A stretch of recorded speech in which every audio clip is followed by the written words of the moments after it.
Hello guys, my name is WiMae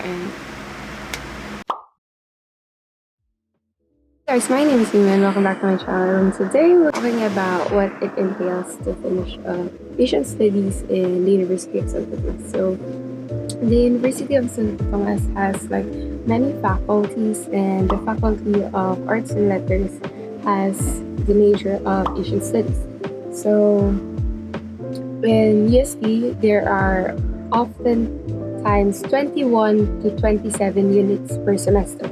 That's around 7 to 9 subjects per semester compared to other universities, because I know for a fact that Lazada, Ateneo, UP, FEU, UE all have 15 to 18 units an average per semester. It varies on some semesters like NSTP and PE, but usually it's around 15 to 18 units. But yeah, if I remember correctly, it's 21 units. That's the least number of units that you could probably enroll. After 21, it's underloading already, and you have to ask permission to do that and like things like that. So UST usually has a lot of subjects that are GEs or general education. These are subjects that are required in the curriculum to finish your course, but it's not necessarily connected to whatever you're studying.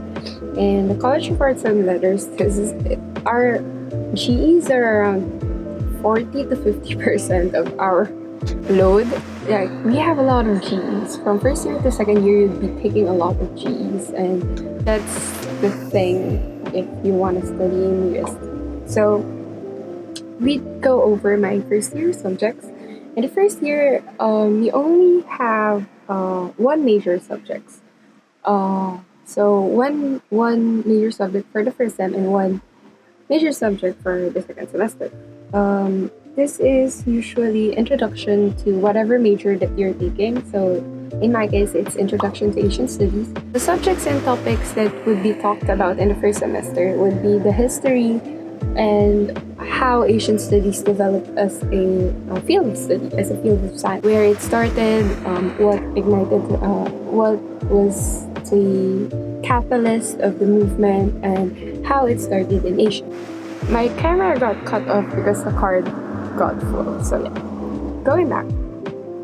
So the second semester subject that you'd be taking would talk about the theories that are necessary in understanding Asian studies. So it would be like the feminist theory, Marxist theory, and other sociological theories that would be necessary to understand the framing of the Asian culture versus the Western culture. So it would focus on those two topics and some introduction to the Asian countries and the theoretical study of the political backgrounds of those countries, like how do they come to elect leaders, or how do they come to create the government that they're currently in. So it would revolve around that. If ever that you want me to talk about like GE subjects that you have to take in the Faculty of Arts and Letters, I'd be happy to do that. But I'd do that in a separate video because you have like a lot of GE subjects and it's going to take so much time to film that video. So for the second semester, for the second year, you're going to get more of the major subjects that you have to take in your major, but you still have more GE subjects compared to major subjects. So in the first semester of your second year, you'll be taking Modern West Asia.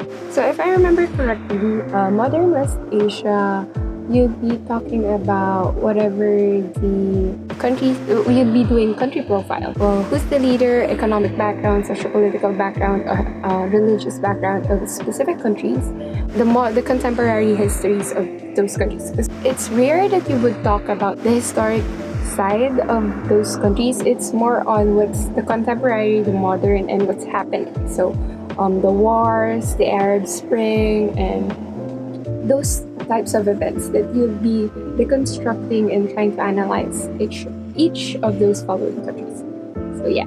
And then the second subject that you'd be taking would be Asian Political and Economic Geography. If I remember correctly, this talks about the we use Gunnar Myrdal, if I remember correctly. This is the Gunnar Myrdal book wherein we study the economics and how economies work. An intro to the theories that make Asia's economy work. Because Asia's economic, like how they do about their economic theories very vastly. It's not really the same as how like European economies or like American economies work because of the differences in the political powers and the degree of hold the political powers or the business powers each country has. So it varies different. And then in your second semester, you'll be taking government and politics of Asia. Mostly, in my case, it mostly focuses on the authoritarian regimes in Asia and how they came about and what happened during those times. Because it mostly tackles the like political landscape of Asia. So one of the most prominent features of Asian politics right now would be the many authoritarian and strongman rule in Asia right now. So yeah, that's mostly what we would talk about in it. So for your third year, you still have like 1 or 2 GE subjects. I think this one, we got 4 GE subjects for the first semesters and also 4 major subjects. So you'll be taking more of your majors as you go on through your years in UST. So the first major is Modern Southeast Asia. So like Modern West Asia, you'll be talking about the specific country profiles. What is the contemporary atmosphere of those countries, political atmosphere, economic atmosphere of those countries? So specific country profiles. Next is South Asia. It would be the same. Countries, profiles, what's the specific political theory that's been used, and what's the economic status and stuff like that. Origin management of alliances in Asia.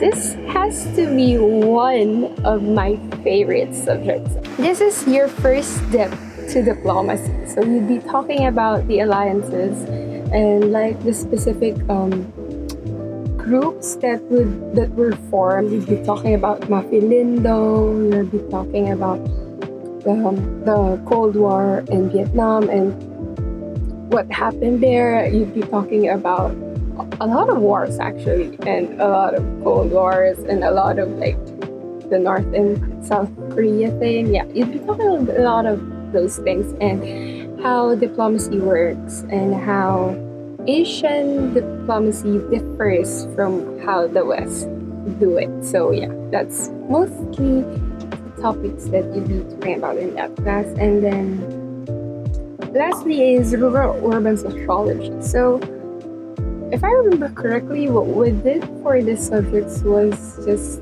study sociology in a contemporary setting. And I think what we studied here was Philippine-based sociology. So urban poor, poverty, yeah, those stuff kinds of things. Those was what the stuff.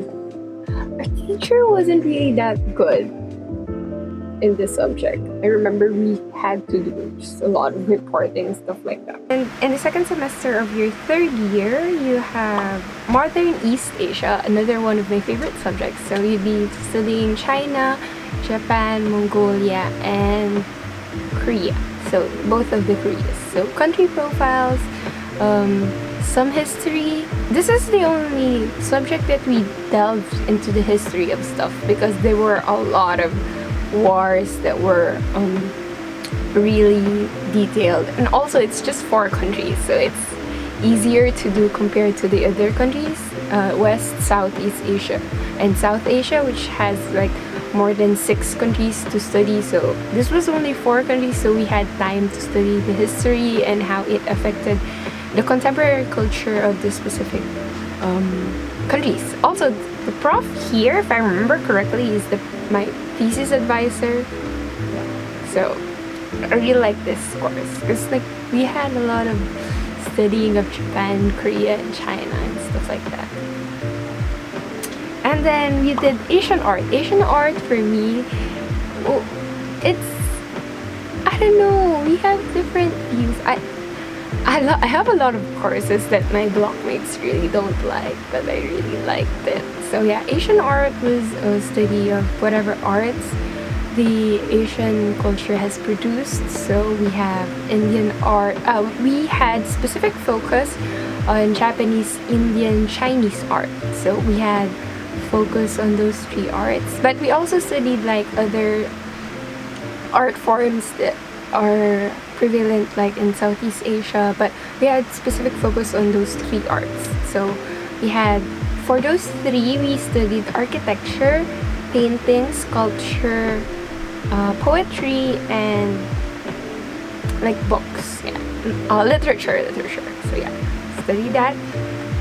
But for literature, we also had a specific subject for that, so we really didn't delve much into it. We just studied how the literature is evident in the physical manifestation of the art form. The last subject, developmental economics. This, I really didn't learn anything in this subject. I usually learn stuff even if there's like nobody teaching me, because I really do a lot of self-study. I like self-studying. I don't think I learned anything in this subject, but it's supposed to focus on the developmental economics. So how third world countries develop into first world countries, and how like backwater states develop into a very prosperous and stuff like that. Like explaining how development works and what is the development model in different countries in Asia. Hi, so I had to change camera because my camera died, so I'm on my phone now. I hope the audio is good. We're hoping for the best. So another subject would be delivery 30 seconds, and it's not a major subject, would be research writing. So we'll be talking about how to write a thesis paper. So that's it. For your final year of Asian Studies, you'll only have 2 GE courses, and if I remember, 5? Yes, 5. 5 major courses. Why is the lighting changing? So the first subject that you'll be taking up is another favorite of mine. All my favorite subjects are subjects that a lot of students failed or a lot of students got dropped or like, had bad grades. I also had bad grades, but bad grades was not equal to whether I liked the subject or not. Because I have a lot of subjects where I got a flat 1 because I just think it was just too easy. It's too easy for me. So yeah, and most subjects that I like, I usually have lower grades, like 2 or 2.5. yeah, stuff like that. So yeah, so Chinese philosophy. Subject matter is Chinese philosophy, of course. So Zhuangzi, Confucius, Lao Tzu, and the other masters, and what's their philosophy, what it focuses on, how do you apply it. This is the only philosophy course I took. This is the only professor. This is the only professor who taught philosophy and the applicability of that philosophy in daily lives. So yeah, most of the profs I've taught, they would do that in some specific philosophies. Like for example, if we'd be talking about Marxism, they could easily like relate it in daily life. But in this professor, he taught every Chinese philosopher and their philosophy and how to apply it in real life. The reason why I really like this subject, it's fun to learn, it's very, very difficult, and just love it. It's learning and it's very difficult. Next one is Asian 20th century. This one is more on the contemporary issues. You have a lot of subjects that will talk about contemporary issues, but some subjects are only specific issues, political or economic. This one is mostly on everything under the sun that is an Asian issue. And whatever is the topic that's been going around for that semester, that would be the topic that we talk about the most. When I was in college, the most talk about topic was UNCLOS 3, or United Nations Convention on Law of Disease, number 3. So it's the third one already. Yeah. So most of our discussions were on that. Next is readings in contemporary Asia. It was done in the Socratic method. I actually really like all the readings that we had to read and like analyze. And also I like Socratic method a bit because it helps, personally, it helps me understand the issues when the professor is like asking you questions and directing you to a specific path, and while they're directing you to a specific path, they're directing how you would think about or analyze the subject in their perspective and how they think that it should work. So yes. Second is jewels in Asian literature. So you'd be reading summaries. Yeah, we don't in this subject, because it's just one semester, so we don't have the time to read all Asian literature. We read a few and stuff like that, but we don't have the time to read everything. But yeah, we've learned like the basics, like haiku, what is a Vedas story, other forms of poetry. Yeah. Our professor is really, really obsessed, I guess, with metaphors, extended metaphors. The thing is, I'm a very, very GC person. I'm a very conscious person. So even if I don't like the semester, I don't like the prof, I'm having mental breakdowns, I would always get a high grade, stuff like that. It's not normal. Do not emulate me, please. You can't take it, drop the subject. Do not do what I did. I had a lot of breakdowns at the side of the room. It's just full on crying. Do not do anything. It's not healthy. You'd suffer after college when you realize that grades aren't anything. So, that's on the side. Also, another subject that you'd be taking pala for your 4th year first sem is thesis writing. So, you'd be writing thesis and stuff like that. Yeah, you'd be writing chapters 1 to 3 of your thesis. And then you go on to your 4th year, second sem for the last semester in college, and you'll be taking first is Indian philosophy, the same as Chinese philosophy, the philosopher, what their philosophies are, and application in real life. It's the same professor as the last. Second is social and economic development in Asia. I think this is just a reiteration of the other courses that we took, just in depth. Yeah, I think it's a reiteration course, but your output for this subject will be a policy. So whatever you learned in your 4 years in college, you have to write down a policy, what is the economic and social cultural effects of that policy, how the statistics would change in when that policy is approved or written. And then we have migration, diaspora, and transnationalism in Asia. Yeah, it's on diaspora, so we talk about Israel, Cambodia, Vietnam. Talk about a lot about Vietnam actually. We didn't talk about Israel pala, we talk about Palestine because like stuff like that. Yeah. Diaspora by war or by necessity. And then seminar. I can't remember what we did for seminar.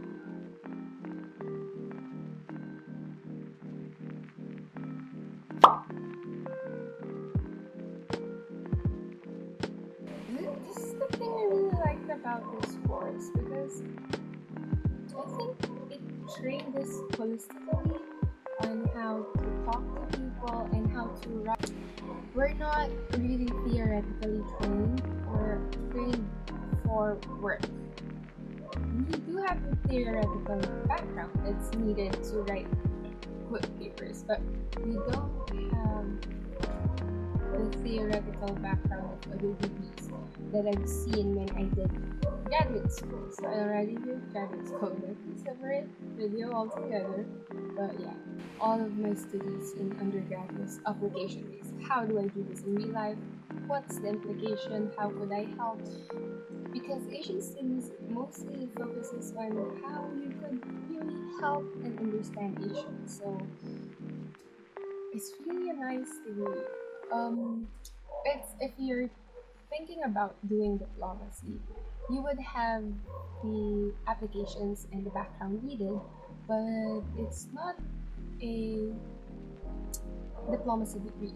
It's more on the politics, economics, cultural, and the sociological background of Asia, and that would help you sorry I'm burping with whatever field that you would be taking in. So right now I'm working for a Korean company, a Korean tech company. And I'm working for a Korean tech company as a researcher. So last month we did a study of the Vietnam e-commerce culture. What's like is their infrastructure? Are they ready for the infrastructure? Are they ready for is there enough bags and stuff like that? The study I did really applies to the field I'm currently working for right now. If ever if you think of taking this course, just be prepared. It's a lot of readings, and if I could suggest you do one reading wherein you don't understand anything at all, and then you do second readings, and then you understand stuff better. If you still can't understand it, I'm pretty sure one of your blackmates understood it. Just ask them. Just talk to them.